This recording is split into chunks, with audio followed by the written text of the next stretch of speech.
Hi everyone, in this video I'm going to show you how you could use your calculator to find out the value of the angle theta when sine theta is equals to 3/5. So in the previous video you are asked to actually find out the value of theta, or rather the value of the angle. So in that question you are told that sine theta is equals to 3/5, and to actually press into a calculator sine inverse bracket 3/5 and then you close your bracket. So the box over here actually shows you what are the buttons that you need to press. Okay, so to help you understand better about the buttons to press, I have found this calculator picture from the web. I'm not sure whether this is the exact calculator that you're using, okay, but then the functions should remain roughly the same. Right? So in order to execute this function sine inverse, by the way, this is what we call sine inverse. It is not called sine to the power of -1. So to press this button, notice that above your sine button, cosine button, and tangent button, you actually see that function. So we have this sine inverse, cosine inverse, and tangent inverse. Because these words over here, these fonts, they are actually in yellow. Therefore, in order to execute these functions, we will make use of the shift button found in your calculator. Usually there is some color coding going on in your calculator, so be familiar with your calculator. So I need to press the shift button followed by the sine button in order to have the sine inverse function to be shown in your display. So therefore shift and sine will give you this sine inverse function. Then the remaining will be something that you are already familiar with. So we want to press a fraction 3 and then a fraction symbol and then 5 and then finally close the brackets.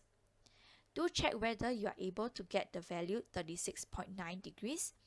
If you're unable to get this 36.9 degrees, you may want to check whether your calculator is in the degree mode.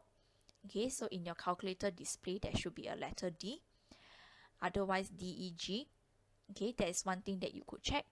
Or else you may want to consult a friend who might be already be familiar with the calculator functions on his or her calculator.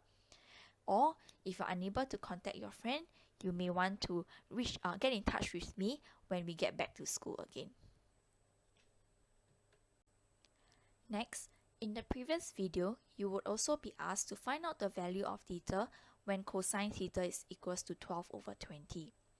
So with the similar idea, to press this cosine inverse function, we will make use of the shift button, and this time round we will press the cosine button in order to achieve the cosine inverse function. Therefore, I'm recommending over here to press shift and cosine. Of course, again, this is dependent on your calculator. You should try to be familiar with your calculator functions. Okay, upon pressing all the buttons as shown over here, you should be able to get 53.1 degrees.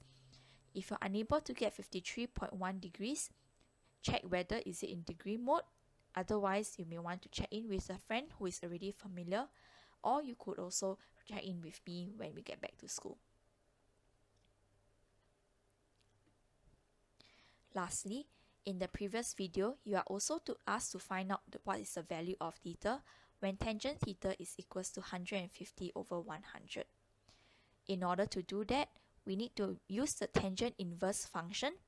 Okay, and to do the tangent inverse function, we will have to press the shift button followed by the tangent button, and finally we will get the tangent inverse function. Okay, so shift and tangent. I'm sorry, over here my bracket is a bit too long. I actually meant for it to end at this tangent part.